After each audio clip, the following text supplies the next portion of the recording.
Seorang bayi yang baru lahir langsung dilemparkan ke sungai yang deras. Begitu ia menarik napas pertamanya. Ini bukan pembunuhan, ini adalah awal dari ujian bertahan hidup yang brutal yang dikenal sebagai arus. Di tepi sungai, orang tuanya bersorak. Wajah mereka bersinar karena bangga, seolah-olah menyaksikan sebuah ritual kemuliaan. Semua ini karena putra mahkota kerajaan telah dikutuk. Dalam 10 tahun dia ditakdirkan untuk mati dalam sebuah bencana besar. Satu-satunya harapan adalah menemukan gadis terpilih. Melalui perlombaan tanpa ampun ini, hanya dia yang bisa menentang ramalan dan menyelamatkan nyawa sang pangeran. Dari panggung megah, sang kaisar menyaksikan bayi-bayi yang menangis, meronta-ronta di dalam air.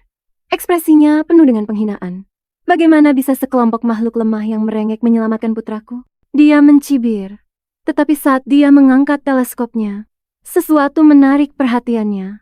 Tatapannya menajam dengan minat yang tiba-tiba. Anak kecil kerdil itu, sang kaisar menyipitkan matanya, tetapi nadanya berubah. Sekarang ada ketertarikan.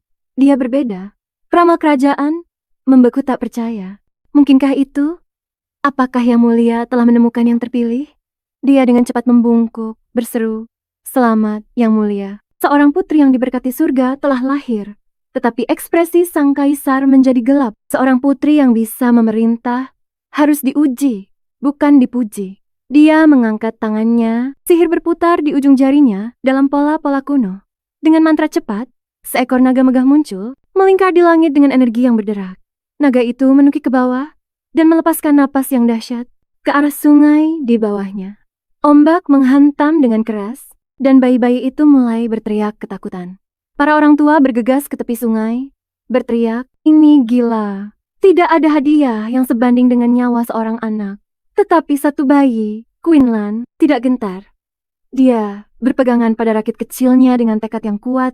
Matanya, yang masih basah oleh percikan air sungai, menatap dingin pada para orang tua yang sudah berpaling. "Biarlah," pikirnya dalam hati, "aku tidak akan mengandalkan siapapun kecuali diriku sendiri." Sang kaisar memperhatikannya dan perlahan tersenyum. "Dialah orangnya. Bawa dia padaku," perintahnya. Dalam sekejap, naga itu melesat ke bawah dan membawa Quinlan pergi, langsung ke jantung istana. Sang kaisar menangkap bayi mungil itu di tangannya, lalu mengangkatnya di tengkuk seperti binatang liar, sambil merengut, "Sungguh anak kerdil yang jelek." Quinlan memberinya tatapan tajam, ekspresinya hampir sombong. "Jelek? Berani sekali kau memanggilku begitu, dasar kaisar tua bangka? Aku akan memberimu satu kesempatan lagi. Katakan sekali lagi dengan kesal." Kaisar melemparkannya ke seorang menteri di dekatnya. "Besarkan dia untuk saat ini. Jika dia tidak berguna dalam 10 tahun, aku sendiri yang akan membunuhnya," tambahnya dengan dingin. "Istana ini tidak menampung orang yang tidak berguna. Jika dia masih hidup sampai umur 3 tahun, suruh dia membersihkan selokan." Menteri itu tertegun. Kaisar selama ini selalu membenci wanita. Wanita manapun yang menyentuhnya akan langsung dihabisi. Namun sekarang dia sendiri yang menggendong gadis kecil itu. Dan begitulah, Quellin menjadi satu-satunya putri dari Kekaisaran Laro yang secara resmi bernama Wei Chi Eugene. Tetapi para pelayan istana tidak pernah memperlakukannya sebagai seorang bangsawan. Dia tidak diberi makan selama 3 hari, kelaparan hingga diambang kematian. Karena putus asa, dia mengeluarkan combo pamungkas bayinya, meronta-ronta dengan hebat, dan berpura-pura pingsan secara dramatis. Seorang pelayan datang dengan kesal, sambil membentak, kenapa kamu menangis lagi?" "Diam." Quellin langsung merasakan bahaya. Benar saja, botol itu disumpahkan dengan kasar ke mulutnya. Pelayan itu mencubit pipinya dengan keras. "Minum dan cepat habiskan." Air mata menggenang karena rasa sakit. "Suatu hari nanti," pikirnya dengan muram, "aku akan membunuhmu dengan tanganku sendiri. Tapi, untuk saat ini, aku hanyalah bayi kecil yang lemah." Dia mengulurkan tangan, menangis memanggil Sherry. Tanpa ragu, Sherry langsung menggendongnya dan berteriak, "Catherine, bagaimana bisa kau memperlakukannya seperti itu? Dia seorang putri." Catherine mendengus, berdiri dengan senyum sinis. Seorang putri? Dia hanyalah anak liar yang dipungut dari jalanan. Tepat pada saat itu, sebuah bayangan melintas di luar jendela. "Lihat, Yihun." Mata Quellin berbinar. Waktu yang tepat. Dia berdandan seperti itu setiap hari untuk bisa masuk keranjangnya, bukan? "Baiklah, biar aku bantu mempercepat semuanya." Quellin menarik napas dalam-dalam, mempersiapkan serangan pamungkas bayinya dengan sekuat tenaga. Dia membuka mulutnya, dan menangis lebih kencang dari sebelumnya. Dia bahkan menjatuhkan botol dari atas meja, membiarkannya pecah di lantai sementara tangisannya menggema di seluruh ruangan. Tepat pada waktunya, Kaisar menerobos masuk ke dalam ruangan dengan wajah murka. Bicara, kenapa sang putri menangis seperti ini? Jika tidak ada yang memberiku alasan, kalian semua akan mati. Quellin menyeringai dalam hati. Tidak perlu bertanya-tanya. Lemparkan saja penyihir itu ke penjara bawah tanah. Tapi Catherine, yang licik seperti biasa, justru menyalahkan Sherry yang baik hati. Quellin, dengan mata berkaca-kaca, memberi Kaisar tatapan polos yang menyayat hati, seolah memohon dalam diam. Itu dia. Dialah monsternya. Tepat saat Catherine mengulurkan tangan untuk menangkapnya, Quinlan mengeluarkan tangisan keras lainnya, lebih kencang dari sebelumnya. Kaisar dengan cepat menggendongnya. Aneh sekali, beberapa saat yang lalu dia menjerit histeris, dan sekarang di pelukanku, dia semanis anak kucing. Quinlan menatap tajam Kaisar tiran itu. Jangan kira hanya karena aku seorang bayi, aku tidak bisa membaca raut wajahmu. Tatapan itu jelas-jelas mengatakan dia agak imut. Akui saja, Patua. Sementara itu, Catherine melihat sebuah kesempatan. Impian seumur hidupnya untuk naik ke ranjang Kaisar. Tanpa berpikir dua kali, dia menerjang ke arahnya, bergelayut tanpa malu di lengannya. Yang mulia, desahnya, jika Anda begitu menyukai anak-anak, saya bisa memberikannya satu untuk Anda. Quinlan mendengar itu dan segera berguling, memperlihatkan bekas bilur merah yang masih baru di punggung mungilnya. Tatapan Kaisar menjadi gelap, seluruh wajahnya memancarkan niat membunuh. Quinlan berseri-seri dalam hati, itu dia mengerti pesannya. Waktunya menghukum si penyihir jahat. Tiba-tiba, Kaisar menarik pergelangan tangan Catherine dengan presisi yang mengerikan. Kau melahirkan anakku? Geramnya. Pengawal. Potong dia menjadi 8 bagian dan lemparkan. Sisanya untuk anjing-anjing. Quinlan menjulurkan lidahnya dan memasang wajah mengejek. Kau dibawa ke istana untuk merawatku, bukan untuk menyelinap keranjang kerajaan. Dasar kau rakyat jelata yang delusi. Kaisar berbalik dengan jijik. Wanita, makhluk tak berotak dan tak berguna. Namun, tidak lama kemudian, dia dengan lembut menyeka susu dari mulut Quinlan. Serius? Pikirnya. Kau menghina wanita lalu dengan penuh kasih menyeka wajahku? Apa kau tidak mendengar kontradiksinya? Saat itu juga, Kaisar menatap tajam Sherry. Jika aku merasakan niat tidak murni sedikit pun darimu, akan kuberikan kau sebagai umpan anjing-anjing. Quinlan segera mulai memukul-mukul dadanya dengan kepalan tangan mungilnya. Sherry orang baik, jangan ganggu dia. Kaisar bodoh. Sikap dingin Kaisar yang biasanya sedikit melunak. Apakah itu tatapan kasih sayang di matanya? Kau? Dia menunjuk seorang pelayan. Beri dia makan. Quinlan baru saja meminum beberapa teguk susu ketika tiba-tiba Kaisar mengangkatnya seperti anak kucing. Dia menggembungkan pipinya karena marah, menatapnya tajam. Hei, apa-apaan ini, dasar tiran bongsor? Aku sedang minum. Kaisar mengangkat tangannya. Sihir berdenyut di telapak tangannya dengan cahaya biru yang dingin. Jangan bergerak, aku sedang menyembuhkanmu, katanya dengan suara rendah dan memerintah. Aliran sihir penyembuh yang stabil mengalir ke tubuh kecil Quentin, namun langsung terserap seluruhnya dengan mudah. Quentin berkedip bingung. Bagian mana penyembuhannya? Aku tidak merasakan apa-apa. Apa aku baru saja menyerap sihir tanpa alasan? Mata Kaisar membelalak. Tidak mungkin. Mantra penyembuhanku tidak berefek. Menolak untuk percaya, dia beralih ke mantra yang lebih kuat. Sekali lagi, sihir itu lenyap begitu menyentuhnya, terserap seperti air ke dalam pasir. Namun luka memar di punggungnya tetap utuh. Di dekatnya, Sherry membeku tak percaya. Ini tidak mungkin nyata. Dia menyerap sihir Kaisar sampai tetes terakhir. Sang Kaisar menatapnya. Matanya menyipit dengan secercah sesuatu yang baru. Ketertarikan. Menarik. Insting Quinlan menjerit. Oh tidak. Kaisar brengsek. Jangan berani-berani kau. Aku melihat kilatan gila di matamu itu. Tanpa sepatah kata pun, dia mengangkatnya seperti karung beras dan melangkah keluar. Beberapa saat kemudian, dia dilemparkan ke dalam ruang dewan kerajaan, di mana sederet menteri menatapnya, seolah-olah dia adalah makhluk yang baru ditemukan. Salah seorang menteri melangkah maju, sihir sudah bersinar di telapak tangannya. Jangan takut Tuan Putri, ini tidak akan sakit. Dalam sekejap mata, puluhan mantra berbeda melesat ke arahnya, dan seperti sebelumnya, dia menyerap semuanya seketika, tanpa bergeming sedikit pun. Suara terkesiap terdengar di seluruh aula. Apa-apaan ini? Sihirnya, semuanya hilang. Dia menyerap semuanya. Quinlan berkedip. Tunggu, benda-benda mencolok itu adalah mantra? Lumayan indah. Dan pria berwajah kodet itu baru saja bilang, sihir mereka tidak ada yang mempan padaku. Apa itu artinya aku pada dasarnya tidak bisa dibunuh di dunia ini? Asyik. Sang kaisar melangkah maju sambil mengerutkan kening. Biar ku coba satu hal lagi. Dia memanggil naga itu sekali lagi dengan pusaran sihir yang mematikan. Lahap pengganggu kecil itu, perintahnya, saat monster itu menerjang ke arahnya, Quinlan melipat tangannya. Majulah kalau begitu, jika engkau benar-benar punya nyali untuk memakanku. Aku akan mengaku kalah. Di sini juga, dia menatap tajam naga itu. Tak gentar. Usaha yang bagus, kadal bersisik. Menipuku sekali, memalukan bagimu. Menipuku 2 kali, tidak akan terjadi. Lalu, tanpa ragu-ragu, dia meludah tepat di wajahnya. Kaisar menyaksikannya benar-benar terpikat. Menarik, sihir serangan, sihir penyembuhan. Dia melahap semuanya, tapi rasa takut, intimidasi. Dia entah tidak bisa menyerapnya, atau memang menolaknya. Tatapannya mengeras saat dia berbalik ke para menteri.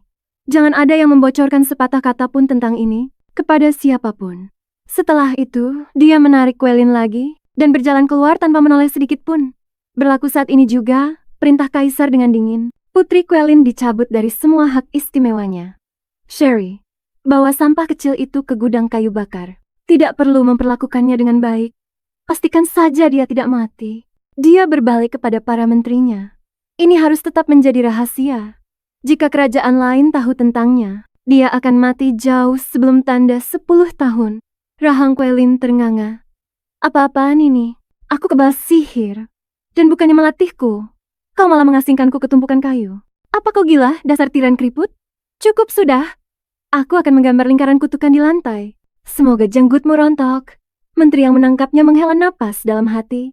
Yang mulia melakukan ini untuk melindunginya, ya. Tapi bagi seorang anak, ini adalah kekejaman. Jika suatu saat dia mengerti kebenarannya, dia mungkin akan membencinya. Dan dengan tanda terkutuk di tubuh kaisar, bahkan sedikit saja kebencian dari seseorang yang dia sayangi, bisa memicunya.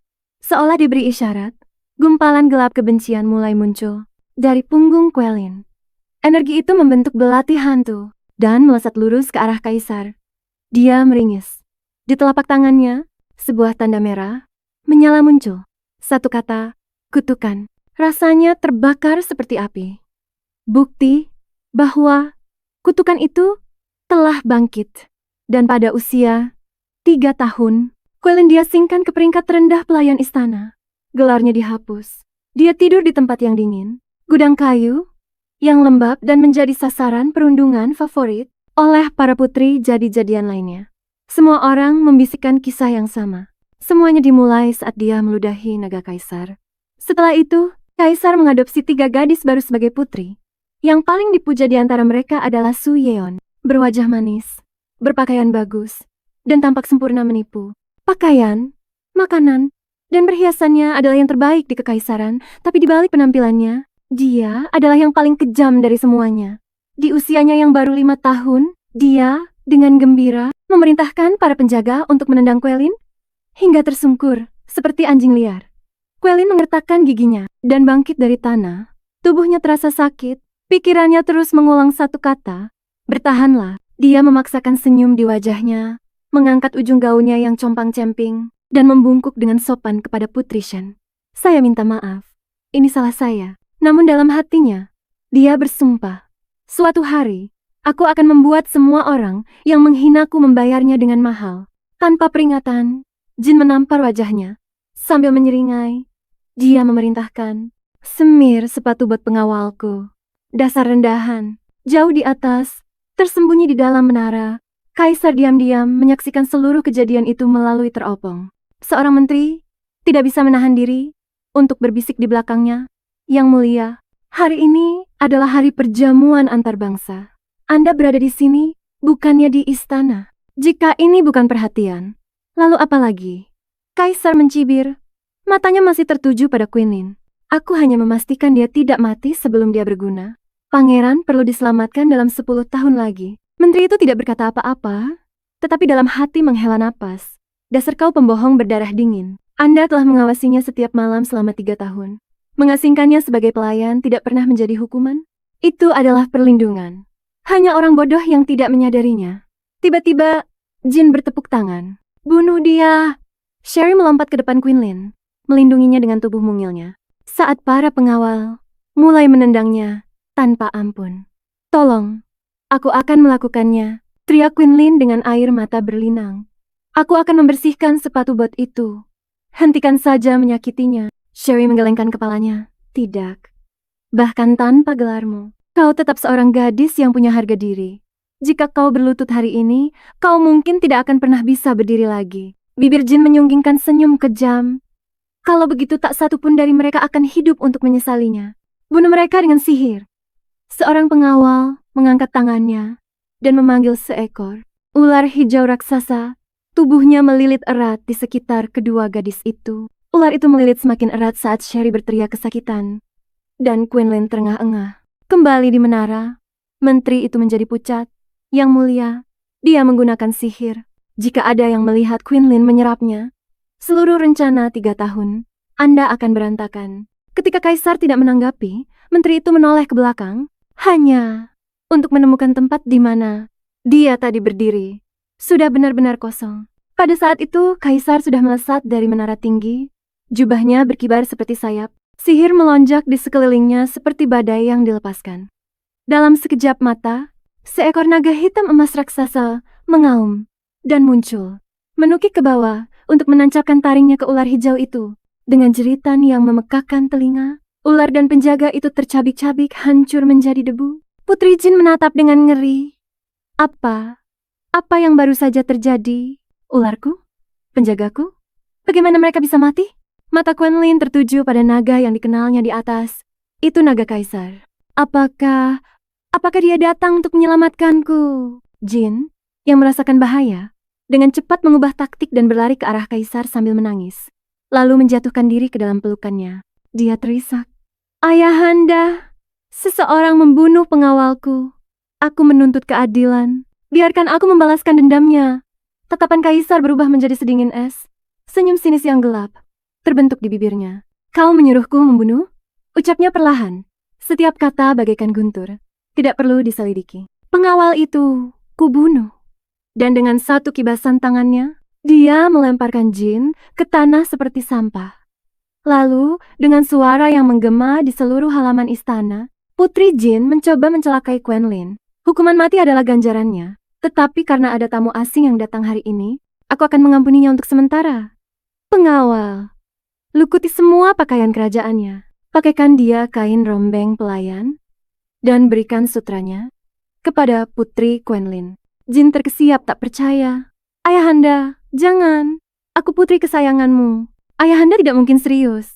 Tapi Kaisar bahkan tidak meliriknya sama sekali.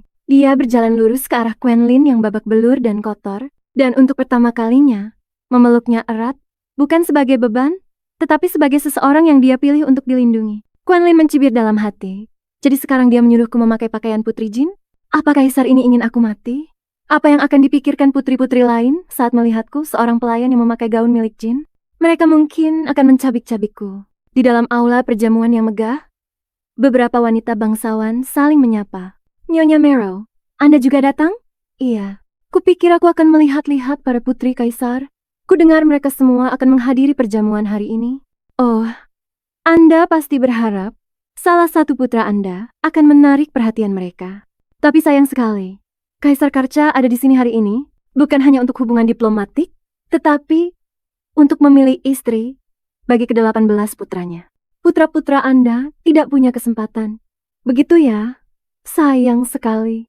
Aku jadi penasaran, kenapa Kaisar mulai mengadopsi begitu banyak gadis sebagai putri? Sepertinya ini semua adalah bagian dari strategi pernikahannya. Tepat pada saat itu, Kaisar masuk sambil menggendong Quinlan yang cantik di pelukannya. Dan seluruh aula menjadi hening. Para tamu mengira gadis di pelukannya tidak lain adalah Putri Shen, yang konon merupakan kesayangan Kaisar. Kaisar duduk di tahta naga dan menempatkan Quinlan di sampingnya, sementara Putri Shen yang mengenakan gaun pelayan sederhana, duduk dengan sedih di samping. Kaisar melirik Shen dengan dingin dan berkata, "Kau, apa kau bahkan layak duduk di sini?" Dengan lambaian tangannya yang cepat, dia menggunakan sihirnya untuk mengangkat Shen ke udara dan membantingnya dengan keras ke lantai. Benturan itu menggema di seluruh aula. Quelin melihatnya dengan kaget sambil berpikir dalam hati, jatuh yang sangat keras. Bukankah Shen seharusnya menjadi favoritnya? Kenapa Kaisar begitu kejam padanya? Pada saat ini, Kaisar memasang ekspresi lembut. Matanya dipenuhi kasih sayang. Dia dengan lembut mengangkat Quelin dan menempatkannya di kursi yang telah disiapkan. Sambil tersenyum hangat, "Kursi ini memang untukmu, Quelinku." Quelin merasakan kehangatan di hatinya. Matanya berkaca-kaca. Ayahanda memperlakukan Shen seperti ini. Apakah benar untuk membalaskan dendamku? Tepat pada saat itu, seorang wanita bangsawan yang terkejut mengenali Quelin. Bukankah itu Quelin yang sudah diturunkan ke pavilion pelayan? Tapi bukankah kesayangan Kaisar adalah Shen? Putri Shen yang mendengar ini, diam-diam mengumpat dalam hatinya. "Quelin, ini semua karenamu ayahanda memperlakukanku seperti ini. Suatu hari aku akan membuatmu membayarnya." Putri Shen bersumpah dalam hatinya. "Suatu hari, aku akan membuatmu membayar semua ini." Kaisar, di depan semua orang, secara pribadi menyuapi Quelin sepotong makanan lezat. Quelin membuka mulutnya dengan patuh. Tetapi pikirannya berkecamuk. Kaisar brengsek ini baik sekali padaku hari ini. Mungkinkah dia sedang menjebakku untuk sesuatu yang lebih besar nanti? Setelah dia selesai makan, Kaisar dengan lembut menyeka remah-remah makanan dari sudut bibirnya dengan jari-jarinya yang panjang. Melihat Quelin melamun, Kaisar bertanya, "Apa yang sedang kau pikirkan?" Quelin menjawab dengan hati-hati, "Ayahanda, Anda sudah bekerja sangat keras. Anda tidak perlu menyuapi saya secara pribadi. Bagaimana kalau meminta pelayan untuk membantu saya saja?" Kaisar mengangguk sambil berpikir, "Kau benar. Aku harus menyuruh seorang pelayan untuk melayanimu. Shen, kau akan melayani Putri Quelin." Para tamu sangat terkejut. Putri Shen diturunkan menjadi pelayan untuk melayani Quelin.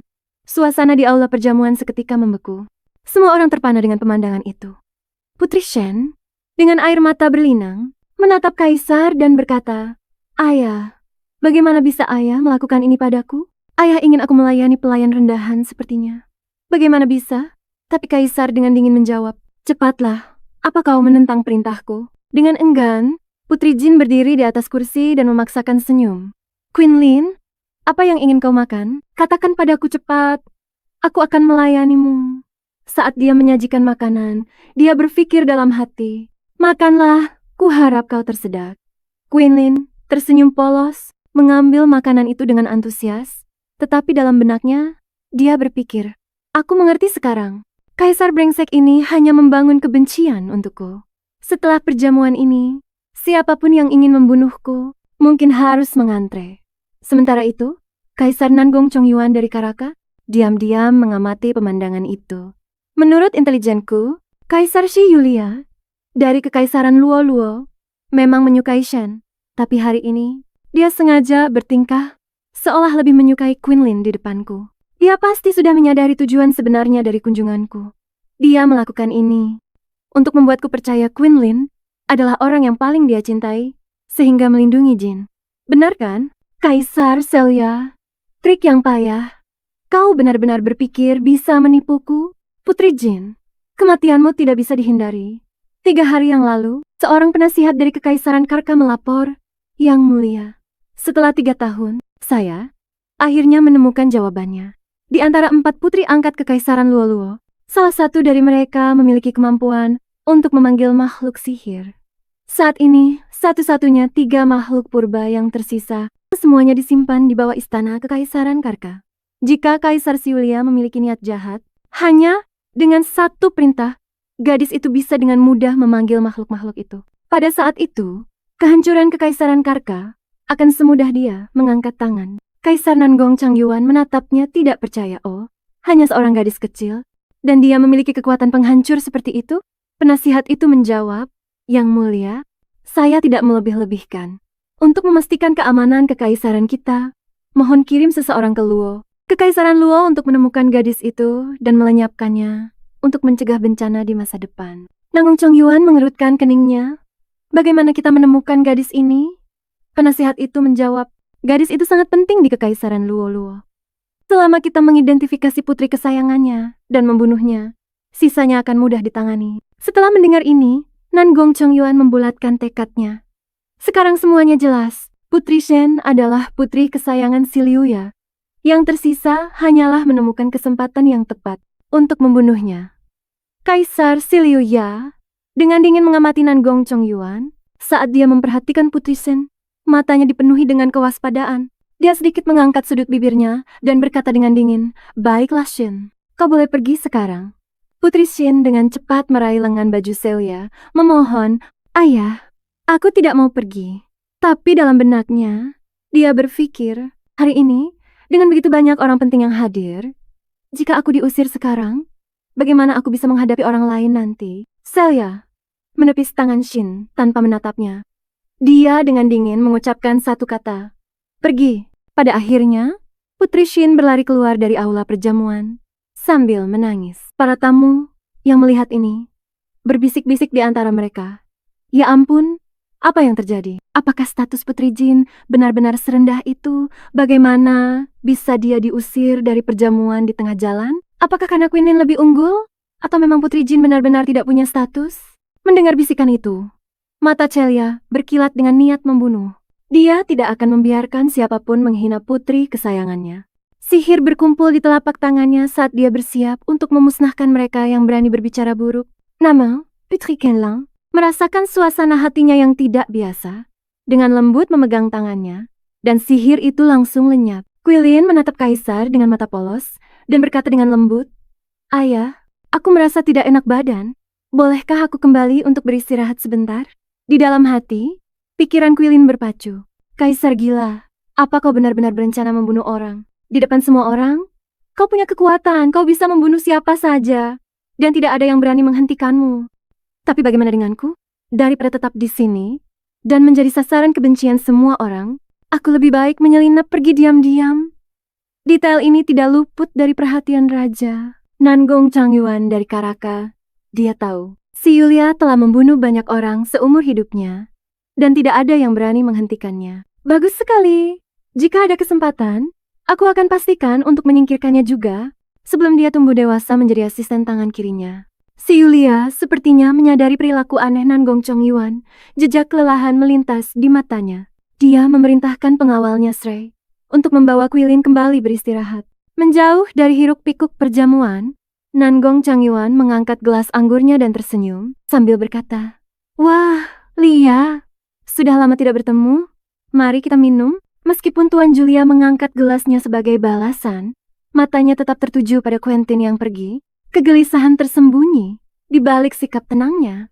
Saat mereka berjalan, Quentin tidak bisa menahan diri untuk bertanya, "Yang Mulia, apakah ayah benar-benar menyukainya?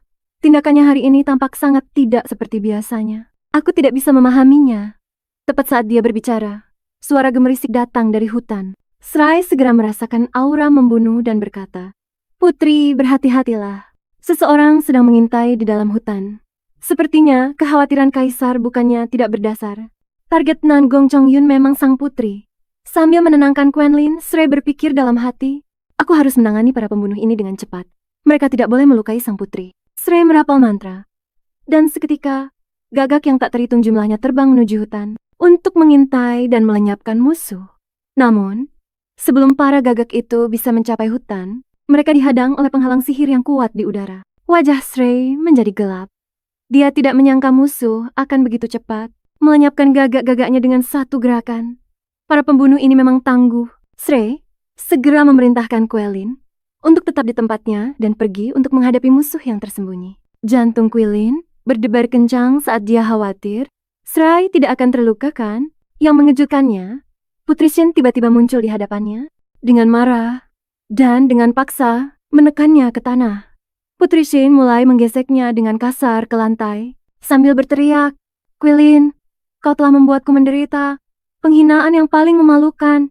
Hari ini, aku bersumpah akan memastikan kau mati jauh di bawah tanah, 100 meter di bawah tanah Kekaisaran Luo-Luo." Seorang gadis dengan sapu tangan menutupi matanya sedang mengintip semua yang terjadi di luar. Dia adalah Putri Mei. baru berusia 3 tahun, dengan kemampuan khusus untuk memata-matai segalanya. Pelayan itu bertanya dengan cemas, "Putri, apa yang Anda lihat?" Putri Mei perlahan menjawab, "Aku melihat ayah kaisar sedang makan bersama sekelompok orang. Aku juga melihat Putri Shen dan Putri Quelin berkelahi." Tiba-tiba, air mata mulai mengalir dari sudut matanya. Sejak dia diadopsi oleh ayahnya, dia dikurung di sini. Tidak bisa pergi kemanapun. Pelayan itu dengan cemas mencoba menghentikannya. Karena Kaisar telah memerintahkan bahwa Putri Mei masih kecil dan penggunaan sihirnya terbatas. Waktunya tidak boleh lebih dari 10 menit per bulan. Namun, Putri Mei tidak mau berhenti karena dia melihat Putri Shen dan Putri Quelin sedang dalam bahaya. Dia dengan putus asa melepaskan diri dari cengkeraman pelayan, bertekad untuk keluar. Ada orang-orang jahat yang mencoba membunuh Putri Shen dan Putri Quelin. Sementara itu, Shrey sudah mengalahkan banyak pembunuh bayaran, tetapi para pembunuh bayaran itu menyadari bahwa serangan Shrey mulai melambat, kemungkinan karena sihirnya yang menipis. Mereka memutuskan untuk bekerja sama dan membunuhnya sekarang. Para pembunuh bayaran itu menggabungkan sihir mereka menjadi seekor naga raksasa, dan sebuah bola api mulai terbentuk di mulutnya. Shrey mencibir melihat pemandangan itu sambil berkata, "Naga kalian bukan apa-apa dibandingkan dengan milik yang mulia." Dia kemudian merapalkan mantra yang kuat dan berteriak, "Gagak darah, cabik-cabik orang-orang bodoh ini." Para gagak darah dengan cepat menerkam para pembunuh bayaran, mengepung mereka dan mencabik-cabik apapun yang menghalangi jalan mereka. Putri Shen menekan Quelin ke tanah sambil menyeringai, "Kau pelayan rendahan, beraninya kau berebut perhatiannya dariku? Akan kucecik kau." Tepat pada saat itu, sebilah pedang tajam tiba-tiba muncul dari tanah di belakang Putri Shen, mengarah padanya. Quelin berjuang untuk berteriak, "Tolong," tetapi dalam hati mengutuk, "Sialan, kita hanya terpaut 2 tahun, tetapi di usiaku yang baru 3 tahun, aku bukan tandingan Putri Shen yang berusia 5 tahun." Pedang itu mengenai tubuh Putri Shen, dan Quelin hanya bisa melihat tanpa daya saat pedang itu mendekati tubuhnya sendiri. Tepat saat pedang itu hendak menyentuh Quelin, pedang itu tiba-tiba lenyap. Quelin menebak, apakah itu bentuk serangan sihir yang lain? Saat rahasia Quelin hampir terbongkar, sang kaisar memanggil seekor naga, dan dengan embusan sihir es, dia membekukan pedang itu seketika. Pedang beku itu hancur berkeping-keping dalam sekejap. Putri Shen tidak percaya dengan apa yang baru saja terjadi, berteriak kesakitan, "Celia, apa yang telah kau lakukan padaku? Aku merasa sangat kedinginan. Ini sakit." Dia memohon dengan putus asa, "Selamatkan aku tidak mau mati." Tiba-tiba, Quelin merasakan aura ayahnya yang tidak asing, dan dengan gembira, dia berseru, "Ayah, apakah kau di sini untuk menyelamatkan kami?" Dia melanjutkan dengan gembira, "Ayah, tolong cepat kemari. Putri Shen terluka parah. Tolong selamatkan dia." Namun, ekspresi Celia tetap dingin saat dia menjawab, "Tidak perlu, dia sudah mati." Setelah itu, Celia memukul tengkuk Quelin, membuatnya pingsan dan dengan lembut memeluknya. Untung saja dia tiba tepat waktu. Kalau tidak, kemampuan sang putri kecil untuk menyerap sihir akan terbongkar. Para penjaga bergegas untuk meminta maaf. Kegagalan mereka telah membahayakan sang putri. Namun, Kaisar tidak menyalahkan mereka, malah dengan santai menyerahkan Quelin kepada mereka, memerintahkan mereka untuk melemparkannya kembali ke kamar para pelayan. Selama dia tidak mati kelaparan, itu tidak masalah. Kaisar dengan lembut mengelus Putri Shen yang kini sudah meninggal. Ekspresi seriusnya menunjukkan sedikit kesedihan. Dia adalah salah satu putri yang telah dia adopsi, dan dia tidak bisa membiarkannya mati sia-sia. Kaisar memerintahkan agar berita pembunuhan Putri Jin dan cedera serius Putri Quelin disebarkan, memastikan raja dari Kekaisaran Karaka mendengarnya.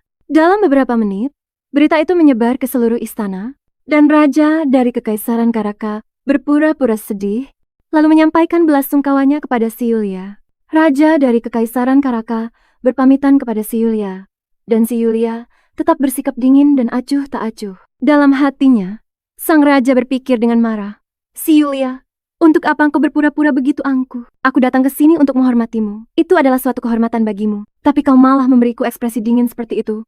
Menyebalkan sekali." "Baiklah, kau pasti sangat terpukul setelah kehilangan Putri Shen, kan? Aku ini murah hati, dan tidak akan mempermasalahkannya. Sebentar lagi aku akan mengirimmu untuk bertemu dengan putri kesayanganmu itu. Tunggu saja." Melihat raja dari Kekaisaran Karaka pergi, Seorang menteri bertanya, "Yang mulia, apakah Anda benar-benar akan membiarkan mereka pergi begitu saja?" Si Yulia menjawab dengan dingin, apa kau pikir aku akan membiarkan mereka pergi? Setelah mereka secara terang-terangan membunuh putriku di wilayahku, dia membunuh putriku. Jadi, aku akan membunuh beberapa pangerannya untuk menemani Shenku yang berharga. Larut malam itu, Kaisar diam-diam berjalan menuju kamar para pelayan untuk mengunjungi Quelin. Xiao Jin sepertinya merasakan seseorang mengawasinya dan tiba-tiba membuka matanya. Kaisar berniat menggunakan sihir untuk membuatnya tertidur kembali, tetapi mantranya langsung diserap olehnya. Saat itulah dia menyadari bahwa gadis itu memiliki kemampuan untuk menyerap sihir. Xiao Jin mengerjapkan matanya yang cerah, bertanya-tanya, apakah ayah Kaisar datang untuk menemuiku? Kaisar berbalik dengan dingin dan bertolak belakang, mengatakan dia di sini bukan untuk menemuinya. Xiao Jin menundukkan kepalanya dengan kecewa, berpikir apakah dia benar-benar peduli padaku? Kenapa dia tiba-tiba membuatku tinggal di gubuk yang begitu sepi dan dingin? Petuk Sherry memecah kesunyian malam. Xiao Jin buru-buru bertanya dengan cemas. Sherry, kamu baik-baik saja? Sedikit darah muncul di sudut mulut Sherry. Saat dia dengan lemah mengulurkan tangan untuk membelai pipi Xiao Jin, sambil berkata, Putri, waktuku tidak banyak lagi. Xiao Jin mendengarkan kata-kata terakhir Sherry. Air mata menggenang di matanya. Siap untuk tumpah. Dengan susah payah, Sherry duduk, meminta Kaisar untuk mengembalikan perlakuan yang layak bagi sang putri. Xiao Jin melemparkan dirinya ke dalam pelukan Sherry, menangis, tak terkendali. Tidak ingin Sherry meninggalkannya. Kemudian, dia berlutut di hadapan Kaisar, menatapnya dengan mata berlinang air mata. Ayahanda Kaisar, tolong selamatkan Sherry. Dia terluka parah saat menyelamatkanku. Siang tadi dia baik-baik saja. Tapi, sekarang, kata-kata Xiao Jin tercekat. Dia terus batuk darah. Tolong, aku mohon padamu, selamatkan dia. Melihat sikap Kaisar yang acuh tak acuh, Xiao Jin meraih tangannya lagi dan bertanya dengan pelan, Ayahanda Kaisar, bisakah ayah menggunakan sihir untuk menyembuhkannya? Ekspresi Kaisar tetap dingin dan tidak peduli. Sihirku tidak untuk disia-siakan pada pelayan rendahan. Dia menepis tangan kecilnya. Xiao Jin kehilangan keseimbangannya dan jatuh dengan keras ke tanah. Dalam hati berkata pada dirinya sendiri, aku tidak boleh menangis. Sambil berjuang untuk bangkit, dia mengertakkan gigi dan berkata, kau Kaisar tak punya hati. Aku sudah memohon padamu dengan begitu rendah hati, dan kau memperlakukanku seperti ini. Tapi demi Sherry, dia menyeka air mata di sudut matanya, dan meraih lengan baju Kaisar dengan senyum cerah dan polos. Dia memohon dengan lembut, Ayahanda Kaisar, tolong selamatkan Sherry, ya. Sherry berbicara dengan lemah. Orang sepertiku, yang begitu rendah, tidak pantas menerima anugerah yang mulia. Putri, tolong jangan merepotkan Kaisar lagi.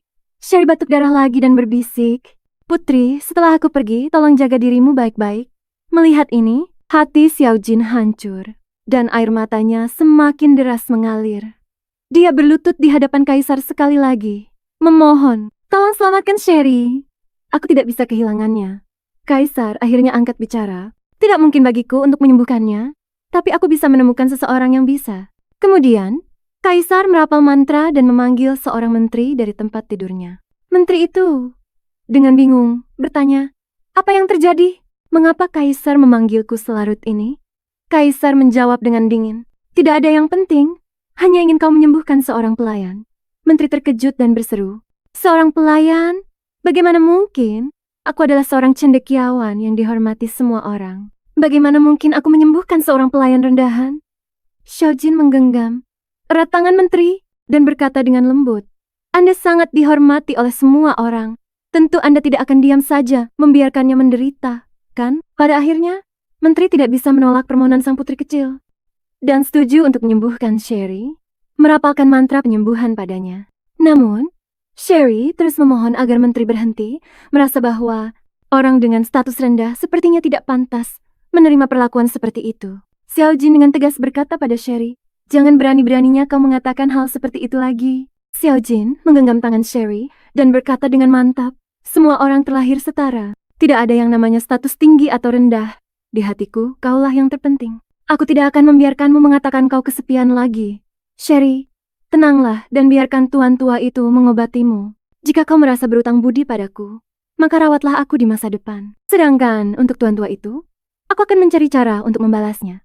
Jangan khawatir soal itu. Menteri memandang sang putri kecil dengan kekaguman, sambil berpikir dalam hati, benar-benar orang yang terpilih, pemikirannya, temperamennya, pesonanya, sangat jauh berbeda dari para putri manja yang pernah kulihat. Setelah pengobatan selesai, Menteri melapor kepada sang putri kecil, luka Sherry sudah tidak perlu dikhawatirkan lagi, dan sekarang dia akan jauh lebih tahan terhadap luka fisik biasa. Xiao Jin tersenyum dan mengangkat roknya, berterima kasih kepada menteri dengan hormat. Tanpa diduga, Kaisar tiba-tiba merasa cemburu dan pergi begitu saja tanpa sepatah kata pun. Menteri bergegas menyusul Kaisar sambil tertawa, "Yang mulia, Putri Jin benar-benar menggemaskan. Selama ini, saya telah melihat banyak putri, tapi tidak ada yang seperti Putri Jin." "Yang mulia, mengapa Anda diam saja?" Kaisar berkata dengan dingin. "Kau ingin menyelamatkan pelayan itu? Aku punya caraku sendiri untuk menanganinya. Tapi kenapa dia berterima kasih padamu dan bukan padaku?" Dia melanjutkan. Dia bilang pelayan itu yang paling penting baginya. Jadi, apakah itu berarti aku tidak lebih penting dari seorang pelayan rendahan di hatinya? Menteri menjadi cemas, berpikir bahwa Kaisar sedang marah. Aku harus cepat-cepat mengganti topik pembicaraan, atau dia akan benar-benar murka, dan itu sangat menakutkan. Melihat Kaisar yang marah, Menteri dengan cepat berkata, "Yang mulia, Putri Jin sudah berada di istana selama 3 tahun sekarang. Karena dia dibawa ke sini untuk melindungi Pangeran Shui Kong dari malapetaka, mungkin sudah waktunya untuk mencari kesempatan agar mereka bertemu untuk membangun hubungan. Lagi pula, begitu mereka memiliki ikatan, jika Putri Jin mengorbankan dirinya untuk pangeran, itu akan terlihat wajar dan sukarela." Kaisar berpikir sejenak dan setuju, lalu bertanya, "Menurutmu apa cara terbaik bagi mereka untuk bertemu?" Menteri berpikir sejenak dan menjawab, "Jika mereka bertemu, sebaiknya jangan terlihat terlalu dipaksakan. Contohnya, kita bisa mengatur piknik musim semi, membuat kecelakaan kecil, dan kemudian Pangeran Cukong bisa muncul dan menyelamatkan sang putri." Kaisar mengangguk dan memerintahkan menteri untuk mengaturnya. Pagi-pagi keesokan harinya, Putri Jin dikirim untuk makan di luar ruangan. Dia tidak bisa menahan diri untuk berpikir, kenapa tidak makan di gudang saja? Kenapa harus datang ke tempat yang penuh nyamuk ini? Pada saat itu, menteri membawa Pangeran Shukong ke padang rumput, menunjuk ke seorang gadis kecil di kejauhan. "Lihat baik-baik, dia akan menjadi calon istrimu. Dalam 7 tahun, kamu akan menghadapi malapetaka besar dan kehilangan nyawamu dalam prosesnya. Hanya dia yang bisa menyelamatkanmu. Sebelum itu, kamu perlu membangun hubungan yang kuat dengannya, agar dia rela mengorbankan dirinya untuk menyelamatkanmu." Sang pangeran menatap gadis di kejauhan itu, tenggelam dalam pikirannya. Dia hanya bisa bertahan hidup berkat sihir ayahnya. Menurut ramalan sang menteri, dia tidak akan hidup melewati usia 11 tahun, dan hanya orang terpilih yang bisa menyelamatkannya. Namun, harga untuk menyelamatkannya adalah nyawa. Dibayar nyawa.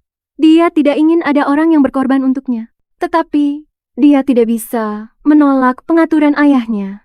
Untuk mempercepat hubungan mereka, Kaisar sengaja menciptakan badai es, berharap putranya bisa berperan sebagai pahlawan, menyelamatkan sang putri, dan memenangkan hati Putri Jin. Xiao Jin yang cerdas segera mengetahui rencana Kaisar.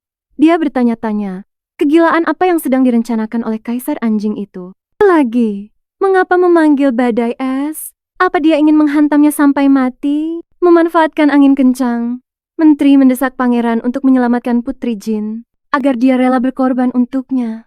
Pangeran mengepalkan tangannya dan berteriak keras, "Aku tidak mau ada orang yang berkorban untukku." Kaisar menghela napas dengan frustrasi, berpikir ini sungguh mengecewakan. Putraku tidak berguna.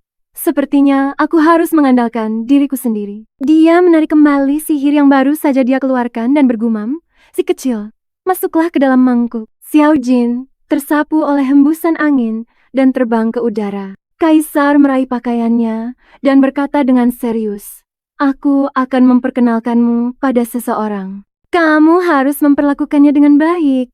Xiao Jin membuka mulutnya karena terkejut dan bertanya, "Siapa orang yang akan kau perkenalkan?" Kaisar menjawab dengan ekspresi tegas, "Putraku, Pangeran Shi Shukong dari Kekaisaran Luo Luo." Xiao Jin menatap pangeran muda itu dengan tatapan melamun, berpikir dalam hati, "Wow, pangeran muda ini sangat imut." Melihat ini Kaisar dan menteri diam-diam pergi, memberi mereka ruang pribadi untuk membangun hubungan mereka. Begitu hanya mereka berdua yang tersisa, suasananya menjadi canggung. Xiaojin berpikir dalam hati, apa yang terjadi? Pangeran Shukong ini sepertinya tidak terlalu senang. Aku tidak tahu mengapa si kaisar anjing ingin aku bertemu dengan pangeran ini. Tapi, mencoba menyenangkannya seharusnya tidak salah. Kan? Untuk memecah keheningan, Xiaojin dengan riang mengulurkan tangannya, tersenyum sambil memperkenalkan diri. Aku Xiaojin. Yang mengejutkannya, pangeran muda itu tiba-tiba mendorongnya hingga jatuh, lalu mengancam dengan kasar, "Jangan dekati aku." Xiaojin menahan rasa sakit dan memaksakan senyum. "Anda tidak perlu khawatir, pangeran. Aku tidak akan mengganggu Anda." Dalam hati, dia berpikir dengan getir, kaisar anjing itu suka memukul orang, dan putranya tidak lebih baik. Aku harus menahannya. Pangeran itu mencoba bertindak lebih galak, berpikir jika aku bisa mendorongnya pergi, aku tidak perlu khawatir dia akan mengorbankan dirinya untuk, "Kamu hanyalah anak angkat rendahan dari kalangan rakyat jelata. Beraninya kamu mendekatiku." Setelah berbicara, dia mendorongnya jatuh sekali lagi. Lalu pangeran itu dengan cepat berbalik dan lari. Namanya adalah si Yuzukong. Dan dia lemah serta sakit-sakitan sejak lahir. Jika bukan karena desakan ayahnya untuk menggunakan sihir demi memperpanjang hidupnya, dia pasti sudah meninggal tak lama setelah lahir. Cendekiawan Rada telah meramalkan takdirnya berkali-kali. Meskipun ayahnya merawatnya dengan hati-hati dan memberinya asupan sihir setiap hari, dia tidak akan hidup melewati usia 11 tahun. Dikatakan bahwa pada usia 11 tahun, Kekaisaran Luo-Luo akan menghadapi bencana besar, dan dia akan mati di dalamnya. 3 tahun yang lalu, cendekiawan Rota tiba-tiba mengklaim bahwa orang terpilih bisa menyelamatkannya. Baru hari ini dia menyadari bahwa harga dari pertolongan gadis itu adalah pengorbanannya sendiri. Tidak, dia tidak ingin membangun hubungan apapun dengan gadis itu. Dia tidak ingin siapapun berkorban untuknya. Dia mencengkeram dadanya kesakitan, terbatuk-batuk tanpa henti. Saat itu juga, Xiaojin mengejarnya sambil berteriak, "Kau seorang pangeran. Tapi sebagai seorang pangeran, apakah itu berarti kau bisa dengan bebas merendahkan orang lain?" Sambil berbicara, dia tiba-tiba melompat ke arah pangeran, menindihnya dengan kuat ke tanah. Pipi pangeran sedikit memerah. Xiaojin menatap pangeran dan berkata, "Kau menyebutku rendahan. Tapi kau sendiri apa? Seberapa lebih mulianya kau dariku? Apakah kelahiran adalah sesuatu yang bisa kau kendalikan? Kenapa hanya karena kau lahir dari rahim ratu, kau bisa menginjak-injak kami yang lahir dari rakyat biasa? Dibandingkan kami, kau hanya sedikit lebih beruntung dalam hal itu." Tinju kecil Xiaojin mendarat tepat di wajah pangeran. Berbaring di tanah, pangeran berpikir, tidak pernah ada yang berbicara seperti ini padaku. Tapi kenapa kedengarannya begitu benar? Ya, dibandingkan dengannya, seberapa lebih mulia diriku sebenarnya? Pada saat itu, kaisar berjalan mendekat dan bertanya, "Apa yang sedang kalian berdua lakukan?" Xiaojin dengan gugup berbalik, sambil berpikir dalam hati, "Gawat, itu kaisar sialan." Kaisar menatap pangeran bertanya dengan cemas, "Apa kau baik-baik saja?" Xiaojin berdiri di samping, menatap pangeran dengan saksama. Pangeran dengan gugup menjawab, "Yang mulia, saya baik-baik saja." Tapi begitu dia berbicara, wajahnya langsung memerah padam, jelas karena dia berbohong. Kaisar merapalkan mantra penyembuhan pada pangeran sambil berkata dengan dingin, "Menyedihkan, dikalahkan oleh seorang gadis yang lebih muda darimu." Xiaojin menyaksikan adegan ini, sambil berpikir dalam hati, jadi kaisar yang katanya dingin dan tak punya hati ini, yang konon membunuh tanpa ragu-ragu, ternyata punya sisi selembut ini. Aku tidak tahu kenapa, tapi melihat ayah dan anak itu akur sekali, aku tiba-tiba merindukan orang tuaku dari abad ke-21. Aku penasaran bagaimana kabar mereka selama 3 tahun terakhir ini. Apakah mereka merindukanku? Dan juga kekasihku. Aku penasaran apa yang terjadi padanya. Setelah kecelakaan mobil itu, aku sangat merindukan mereka. Ternyata dia adalah seorang mahasiswi biasa dari abad ke-21 yang mengalami kecelakaan mobil yang parah saat sedang berkencan dengan pacarnya. Ketika dia sadar kembali, dia mendapati dirinya berada di dunia yang berbeda, bereinkarnasi sebagai bayi berusia 3 bulan. Sang kaisar yang melihat Xiaojin menangis, dengan lembut menepuk kepalanya. Dia berkata dengan suara rendah, "Jadi kau memukul pangeranku, dan sekarang kau takut?" Jantung Xiaojin berdebar kencang karena takut. Oh, tidak. Aku baru saja memukul satu-satunya pangeran di negara ini. Kaisar kegelapan sudah tidak terlalu menyukaiku. Sekarang dia pasti ingin menyingkirkanku. Dia dengan cepat memutuskan untuk berpura-pura menjadi korban, memegangi perutnya, dan berkata, "Ayah Kaisar, perutku sakit sekali." Dia menampilkan akting terbaiknya. Berpikir, jika aku pura-pura sakit perut, mungkin aku tidak akan dihukum. Sang Kaisar, dengan nada mengejek, berkata, "Kau begitu tangguh saat memukul.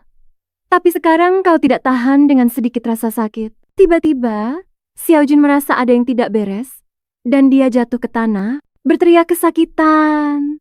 Ini benar-benar sakit. Dia merasakan sensasi terbakar di dalam dirinya, seolah-olah ada sesuatu yang akan meledak keluar dari tubuhnya. Rasanya sangat menyakitkan. Sambil gemetar, dia mengulurkan tangan ke arah Kaisar, memohon, "Ayah Kaisar, tolong aku." Pada saat itu, Kaisar menyadari bahwa dia tidak berpura-pura. Mungkinkah ini benar-benar rasa sakit?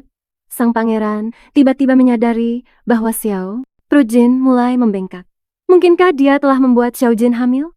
Kaisar segera menggunakan sihir penyelidik pada Xiao Jin, tetapi pada saat itu perutnya menjadi lebih besar lagi, dan dia memegangi perutnya, berteriak kesakitan. "Perutku sakit sekali." Sang kaisar juga sangat cemas, berpikir, "Sialan, aku tidak bisa menggunakan sihir untuk mengetahui apa yang salah dengan tubuhnya." Dan setelah menyerap sihir itu, perutnya tampaknya menjadi lebih besar lagi. Apa yang terjadi? Tiba-tiba, terdengar suara mencicit dari dalam perut Xiao Jin. Jantung Xiao Jin berdebar kencang ketakutan. Berpikir, suara apa itu? Sepertinya berasal dari perutku. Apakah itu berarti ada sesuatu di dalam diriku? Ya Tuhan, mungkinkah itu bayi? Tidak mungkin. Aku baru berusia 3 tahun di tubuh ini. Bagaimana mungkin aku punya bayi? Tidak, aku bahkan belum pernah berpegangan tangan dengan pacarku, Xiao Yi, di kehidupanku yang lalu. Apalagi menciumnya. Perutku sakit sekali. Rasanya seperti, aku akan melahirkan. Dengan itu, Xiao Jin berteriak kencang. Sang kaisar memperhatikan saat Xiao Jin memancarkan cahaya misterius. Berpikir dalam hati, anak kecil ini terlihat sangat lemah, namun di dalam dirinya terdapat sihir yang begitu kuat. Sungguh luar biasa. Segera, seekor panda kecil muncul di samping Xiao Jin, terus-menerus mengeluarkan suara mencicit. Sang pangeran terkejut, berseru, "Ayahanda, lihat, gadis ini baru saja melahirkan seekor anak anjing." Mendengar ini, panda itu menyeringai pada sang pangeran, seolah-olah memprotes. "Aku panda, bukan anjing." Sang pangeran terkejut dengan tatapan galaknya, seraya berseru, "Galak sekali anjing kecil ini. Sama galaknya dengan gadis ini." Kaisar tersenyum tipis. "Anak kecil ini cukup menarik. Aku bahkan belum mengajarimu sihir, tapi kamu sudah bisa mengendalikan makhluk sihirmu sendiri." Dia menoleh ke seorang penjaga, ambil barang-barang Putri Jin, dan pindahkan ke istana pangeran. Mulai besok, Putri Jin akan belajar sihir bersama Pangeran Shuikong. Dia berpikir dalam hati, karena bakat sihir gadis ini begitu kuat, daripada aku melindunginya sampai dia berumur 10 tahun, lebih baik mengajarinya cara melindungi dirinya sendiri. Kemudian, Srey dengan lembut mengangkat Xiao Jin yang tidak sadarkan diri, dan panda kecil itu bergelantungan di pakaian Srey. Srey akhirnya menyadari makhluk kecil itu, bertanya-tanya, mungkinkah ini rekan sihir Putri Jin? Dia sudah berhasil memanggil makhluk sihir di usia yang begitu muda. Xiao Jin baru bangun saat larut malam, ketika dia akhirnya sadar. Dia masih merasa pusing, lemah, dan bertanya-tanya, apakah dia terkena penyakit serius? Yang lebih mengejutkannya lagi adalah dia entah bagaimana telah melahirkan sesuatu. Sherry dengan lembut menenangkannya. "Itu karena kamu terlalu banyak menggunakan sihirmu. Dan itu bukan bayi, itu rekan sihirmu. Dia tidak sabar untuk bertemu denganmu, jadi dia keluar lebih awal." Xiao Jin belum pernah mendengar istilah rekan sihir sebelumnya, dan tidak tahu apa artinya. Sherry dengan sabar menjelaskan, rekan sihir adalah kristalisasi yang terbentuk dari sihir seorang penyihir. Rekan sihir setiap orang berbeda. Kebanyakan adalah hewan.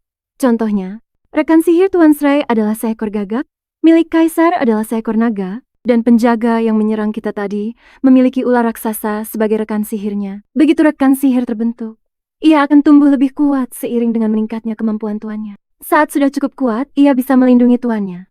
Xiao Jin tiba-tiba mengerti. Jadi begitu, dia dengan gembira menggendong panda kecil yang lucu itu dan berpikir, andai saja tidak begitu sakit melahirkan seorang rekan sihir. Aku ingin punya beberapa lagi. Dia tidak bisa menahan diri membayangkan ekspresi kaisar saat dia memanggil seekor naga. Sherry dengan lembut menyingkirkan tangan Xiao Jin dari rekan sihirnya dan tersenyum. Putri, minum obatmu dulu. Baru setelah itu kamu boleh mengelus anak anjing kecilmu yang lucu. Xiao Jin menatap Sherry dengan tidak percaya. Bukankah ini panda?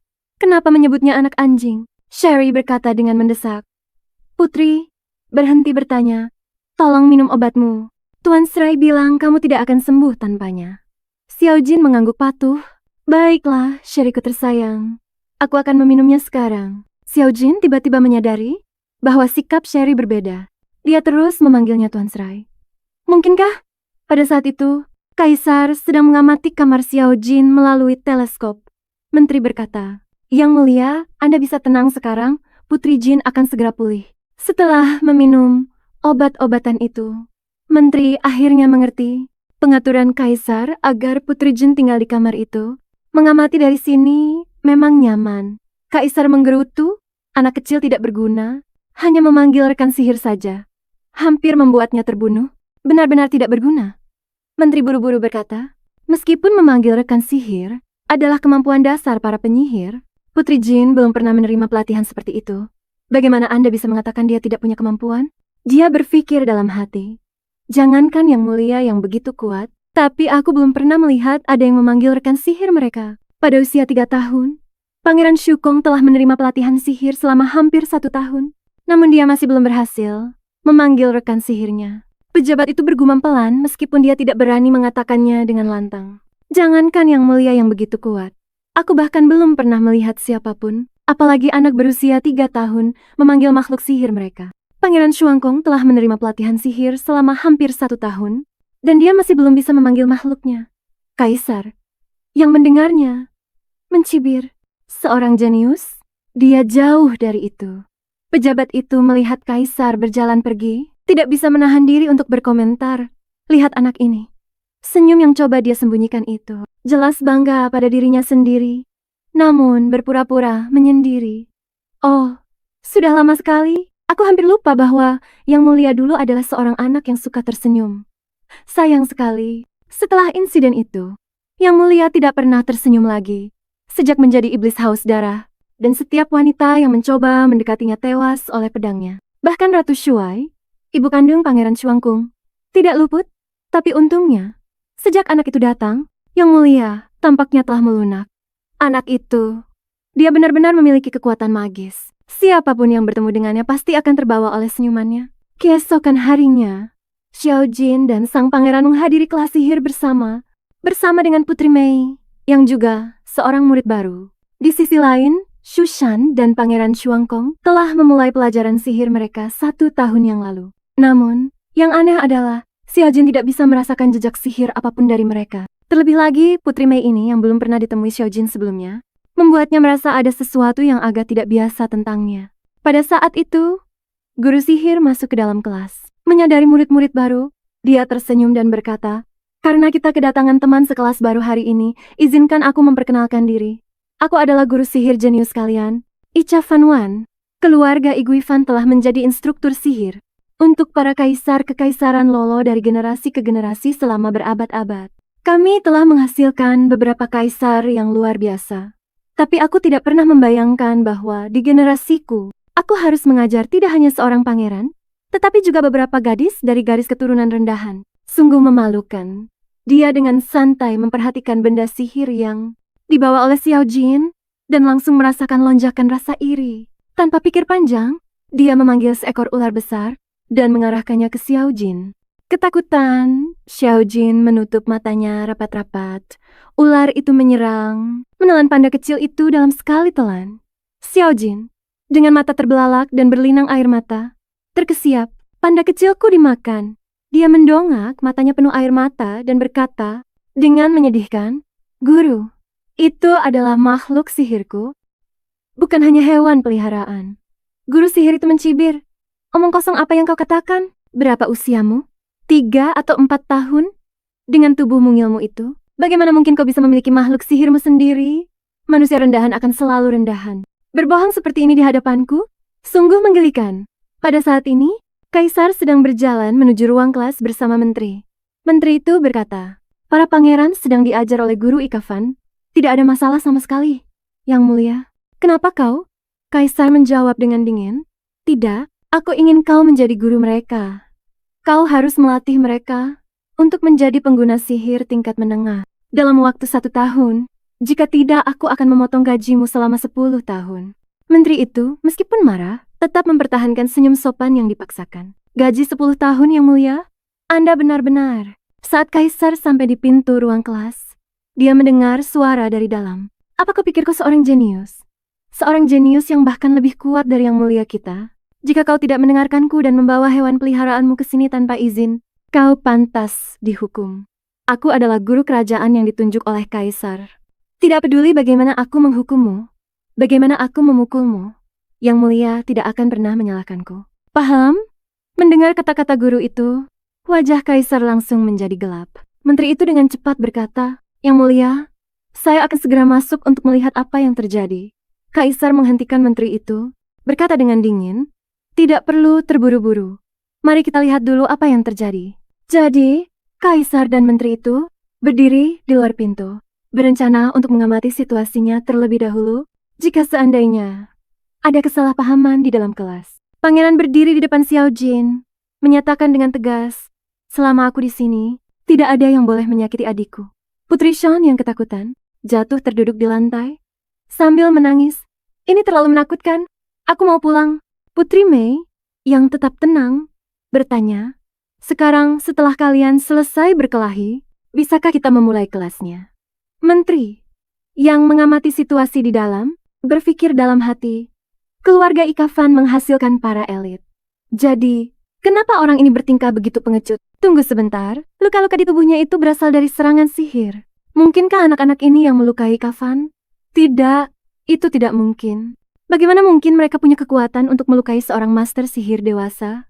Bibir Kaisar membentuk senyuman tipis sambil bergumam, menarik. Dia kemudian berjalan masuk ke dalam kelas dan bertanya langsung, Ikafan, siapa yang melukaimu barusan? Melihat Kaisar datang untuk menyelidiki, Xiao Jin langsung menjadi gugup. Bagaimanapun juga, pangeran menyerang guru itu hanya karena dia, dan dia tidak bisa membiarkan pangeran dihukum berat.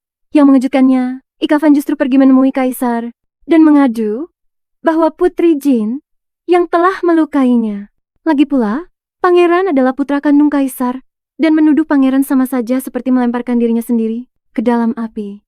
Kaisar menatap dingin ke arah Xiao Jin dan bertanya, apakah kamu yang melukai Ikafan, sang guru? Tahukah kamu bahwa dia bukan hanya guru Zuangkong, tapi dia juga putra dari mentorku sendiri?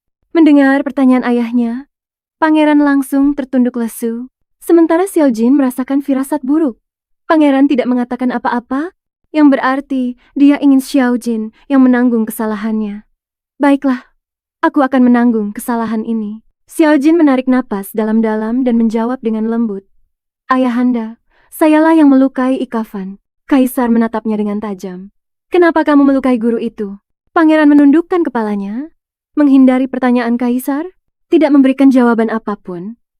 Melihat ini, Xiao Jin dengan cepat memasang ekspresi sedih, suaranya bergetar saat dia berkata, Ikafan memakan makhluk sihirku, dan aku sangat kesal, sehingga aku memukulnya.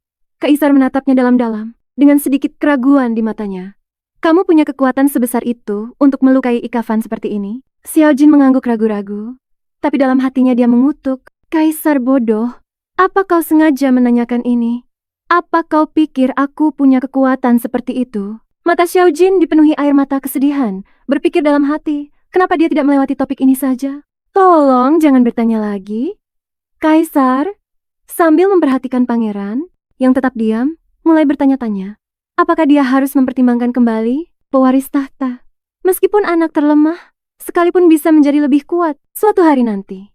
Jika mereka tidak menunjukkan rasa tanggung jawab, mereka tidak pantas untuk memerintah sebuah negara. Kemudian, dia memerintahkan Xiao Jin untuk memukul guru itu lagi tepat di hadapannya. Pandangan dunia Ikafan seketika runtuh. Yang mulia, apakah Anda serius? Xiao Jin benar-benar bingung. Berpikir, apa kaisar sialan ini sudah gila? Pada saat ini, pangeran yang pendiam itu akhirnya memecah kebuntuan. Dia mengumpulkan keberaniannya dan mengakui kesalahannya. Ayahanda, sayalah yang melakukannya. Tolong jangan hukum dia. Meskipun kaisar agak tidak puas dengan perilaku sang pangeran, dia tetap melihat potensi. Namun, dia berkata dengan dingin, "Ini masih belum cukup.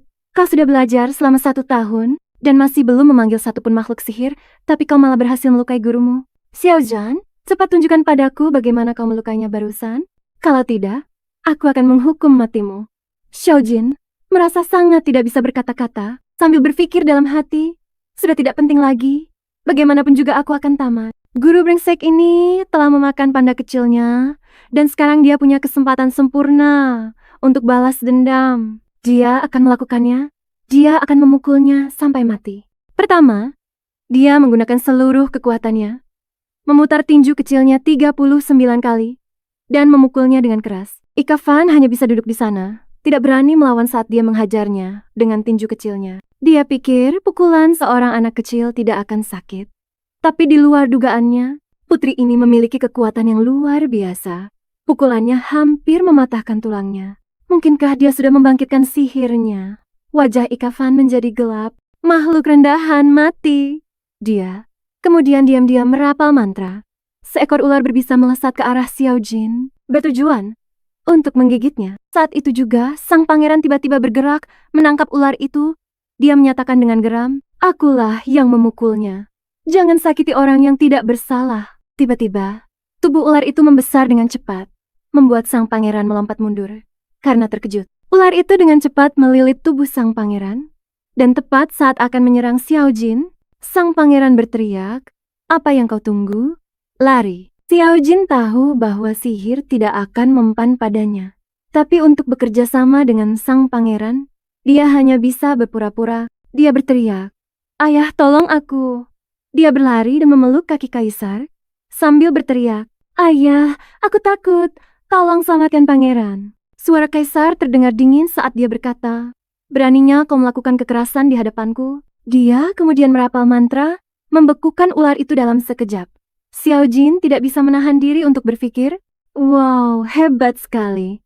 Kapan aku bisa memiliki sihir sekuat itu? Kalau bisa, tidak akan ada lagi yang bisa menindasku dan Shuai Li." Dengan suara retakan yang nyaring, ular raksasa itu hancur berkeping-keping. Xiao Jin segera berlari ke arah pangeran. Dengan cemas bertanya, "Kau tidak apa-apa?" Dia berpikir dalam hati, "Kau tidak bisa menang melawan mereka, tapi kau masih saja nekat maju ke depan. Kau hanya akan dirugikan." Di sisi lain, saat pangeran menyelamatkanku tadi, dia sebenarnya cukup mengesankan. Tiba-tiba, pangeran mulai batuk dengan hebat. Xiao Jin menatapnya dengan cemas, berpikir, kenapa wajahnya pucat sekali? Apa dia terluka saat menyelamatkanku tadi? Masuk akal juga sih. Usianya baru 4 tahun. Bagaimana mungkin dia bisa melawan master sihir dewasa tanpa terluka? Ihan berlutut dan memohon ampun. Namun dia masih berpegang pada secercah harapan, berpikir bahwa Yang Mulia tidak akan menghukumnya. Bagaimanapun, keluarganya telah ada selama hampir 1000 tahun. Xiao Jin berpikir dengan marah, "Penjahat ini, cepat mati saja sana."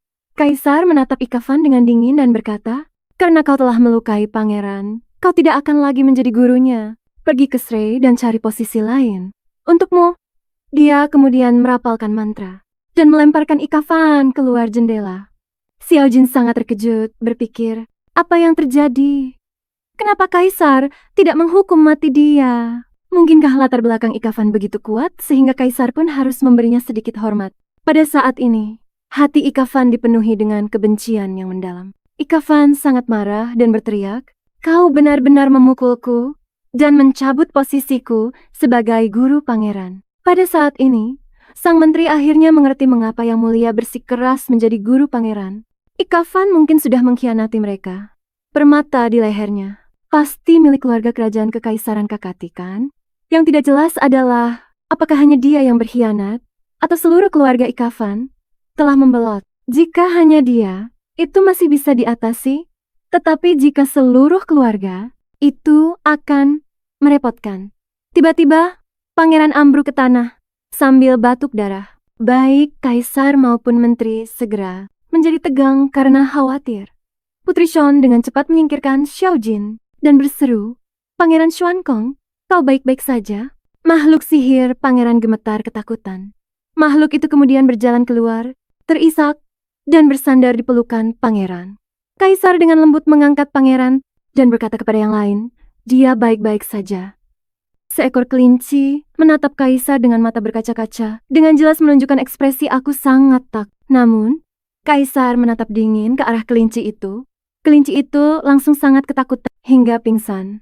Sang menteri yang melihat ini berpikir dalam hati, kelinci mungil ini adalah makhluk sihir milik Xuankong. Oh, dia terlalu lemah. Bagaimana bisa makhluk sihir seperti ini melindungi pangeran di masa depan? Sepertinya Yang Mulia harus mengkhawatirkan pangeran lagi. Xiao Jin dengan cemas bertanya pada Shuaili, apakah Xuanggong terluka begitu parah? Sepertinya paru-parunya hampir keluar karena batuk. Shuaili dengan sabar menasihati, Pangeran Xuanggong memang sudah lemah dan sakit-sakitan sejak kecil. Karena kamu bilang dia terluka karena menyelamatkanmu, kamu harus memperlakukannya dengan baik mulai sekarang. Kamu tidak boleh memukulnya lagi. Xiao Jin tersenyum canggung dan berpikir, Shuaili bodoh. Kenapa ekspresimu seperti sedang menasihati pelaku kekerasan yang brutal untuk berhenti memukuli istrinya yang rapuh? Xiao Jin dan Shuaili meminta izin untuk menemui pangeran. Di luar pintunya, dokter sihir penyembuh Loki mengizinkan mereka masuk, mendekati sisi tempat tidur pangeran. Xiao Jin dengan cemas bertanya, "Xuanggong, kamu baik-baik saja?" Pangeran menutupi mulutnya dan terbatuk, menjawab, "Aku baik-baik saja," tapi di saat berikutnya, ada bercak darah di telapak tangannya. Xiao Jin terkejut melihat betapa parahnya luka pangeran yang dideritanya. Mungkinkah giginya sampai copot? Kaisar secara pribadi menyeka darah dari mulut pangeran. Dia berkata pada Xiao Jin, "Xuanggong baik-baik saja. Jika kamu takut, kamu boleh pergi sekarang." Kaisar menghibur pangeran lagi, berkata, "Jangan khawatir, tidak peduli berapa kali gigimu tanggal, ayah bisa menggunakan sihir untuk menumbuhkannya kembali." Xiao Jin berpikir dalam hati, apakah Kaisar menyiratkan bahwa pangeran muda itu sering kehilangan giginya? Wajah pucat, lesu, lebam di bawah kulit, batuk darah, dan gigi tanggal. Ya Tuhan, gejala-gejala ini terasa begitu akrab. Xiao Jin segera melangkah maju untuk memeriksa mulut pangeran. Semua orang menatap dengan terkejut saat Xiao Jin memeriksa pangeran. Loki berkata dengan tidak senang, "Putri, Anda memeriksa Pangeran Xuanggong dengan begitu teliti. Apakah ada yang ingin Anda katakan?" "Yang Mulia, siapa gadis kecil kurang ajar ini? Kenapa Anda belum mengeksekusinya?" Xiao Jin membungkuk hormat pada Loki dan menjawab sambil tersenyum, "Aku memang punya sesuatu untuk dikatakan, tapi aku tidak yakin apakah kakek akan mengizinkanku berbicara." Loki, yang sangat tidak senang, mendengus. "Karena kau sudah berkata begitu, bagaimana mungkin aku bisa menghentikanmu bicara? Cepat bicara. Jangan ganggu aku saat merawat pangeran. Atau jika kau menunda perawatannya, hati-hati dengan nyawamu." Mata Jin kecil berbinar penuh semangat saat dia berkata dengan antusias, "Kalau begitu aku akan mengatakannya. Kakek, bolehkah aku mencoba mengobati penyakit Pangeran Xuanggong?" Dia berpikir dalam hati, jika dugaanku benar, pangeran pasti menderita skorbut. Dosis vitamin C sederhana seharusnya bisa membantu. Tapi karena usiaku baru 3 tahun, aku khawatir tidak ada yang akan percaya jika aku mengatakannya. Aku hanya berharap mereka mengizinkanku mencobanya. Mata Loki terbelalak tak percaya. Dari mana datangnya anak liar ini? Beraninya kau berbicara padaku seperti itu? Berpaling ke Kaisar dengan mendesak. Dia memohon, "Yang Mulia, hamba mohon Anda untuk mengeksekusi anak yang tidak sopan ini. Segera. Jika tidak, hamba tidak akan bisa melanjutkan pengobatan pangeran." Kaisar tersenyum dingin. Suaranya penuh wibawa. "Tunjukkan sedikit rasa hormat. Dia ini tidak lain adalah tabib sihir terkenal, Tuan Loki." Dia berhenti sejenak, nadanya tajam. Penyakit pangeran tidak kunjung sembuh selama 3 tahun di bawah perawatan Tuan Loki. Apa yang mungkin dimengerti oleh seorang anak berusia 3 tahun? Kaisar kemudian mendorong Jin kecil ke samping. Tanpa gentar, Jin kecil berlari kembali ke arah mereka. Senyum tipis tersungging di sudut bibirnya. "Ayah, aku tahu bahwa tuan tua yang bisa mengobati pangeran pastilah sangat hebat." Nadanya sedikit berubah dan dia berbicara dengan serius. Tapi aku penasaran, karena sihir telah gagal menyembuhkan pangeran selama 3 tahun. Mungkinkah penyakit pangeran itu tidak ada hubungannya dengan sihir? Wajah Loki memerah karena marah. Omong kosong, adakah sesuatu yang tidak bisa diselesaikan oleh sihir? Selain itu, pangeran sangat lemah. Aku telah menggunakan sihir dan teknik penyembuhan kuno untuk mengobatinya. Amarahnya meluap. Dari mana datangnya anak liar ini? Hingga mempertanyakan kemampuanku? Ini keterlaluan. Kenapa kaisar belum mengeksekusinya? Namun, jin kecil tetap tenang, bertekad untuk membuat Loki mendengarkan. Dia pertama-tama mengangguk dengan hormat pada sihir. Sihir memang sangat kuat, mampu menyembuhkan, bahkan yang tidak bisa disembuhkan. Tapi dia berhenti, tatapannya tidak goyah. Catatan sejarah menunjukkan bahwa sihir baru digunakan selama sekitar 10.000 tahun. Dia maju selangkah kecil, suaranya terdengar mantap. Sebelum ada sihir, orang-orang mengobati penyakit dengan metode lain seperti pengobatan herbal, terapi mental, dan bahkan penyembuhan psikologis. Sambil menatap lurus ke arah Loki, dia menyimpulkan, jadi aku yakin pangeran mungkin tidak membutuhkan sihir, melainkan sesuatu yang sama sekali berbeda. Loki benar-benar tercengang. Seorang anak berusia 3 tahun mengatakan hal-hal seperti itu. Saat aku berumur 3 tahun, aku hanya bermain lumpur. Kaisar yang berdiri di sampingnya tenggelam dalam pikirannya. Buku-buku sejarah itu, bahkan dia sendiri harus memaksakan diri untuk membacanya sampai tuntas. Tapi gadis kecil ini, di usianya yang begitu muda, mampu membacanya dengan fokus yang begitu tenang. Sebuah senyuman tipis tersungging di sudut bibirnya, nyaris tak terlihat. Kalau begitu, kita akan mencobanya. Suaranya mantap namun tegas. Akan tetapi, jika kondisi sang pangeran tidak membaik dalam waktu 1 bulan, aku tidak akan mengampunimu. Yang Mulia, bagaimana Anda bisa membuat keputusan seperti itu? Penyakit pangeran bukanlah sesuatu yang bisa dianggap enteng. Dia langsung berlutut karena terkejut. Bagaimana bisa Anda membiarkan anak ini mencoba hal seperti itu? Ini terlalu berbahaya. Sebelum Loki bisa memprotes lebih jauh, pangeran yang lemah itu tiba-tiba bangkit dari tempat tidur dan mulai berjalan ke arah jin kecil. Dia menatapnya dengan kepercayaan yang tak tergoyahkan di matanya dan berkata dengan lembut, "Aku percaya padamu. Kau akan menyembuhkanku, kan?" Merasakan kepercayaan sang pangeran, kepercayaan diri jin kecil pun meningkat. Dia mengangguk dengan sungguh-sungguh. "Aku akan melakukan semua yang aku bisa untuk menyembuhkanmu." Tapi dia menambahkan dengan lembut, "Hari ini sudah agak larut. Aku akan memulai perawatannya besok." Loki, yang berdiri di samping, hanya bisa menghela napas pasrah. Aku benar-benar tidak bisa menghadapi anak-anak ini. Baiklah, baiklah. Dia menggelengkan kepalanya, tanda menyerah. Aku akan mengawasi gadis kecil ini. Mari kita pastikan dia tidak menyakiti pangeran. Dia menghela napas lagi,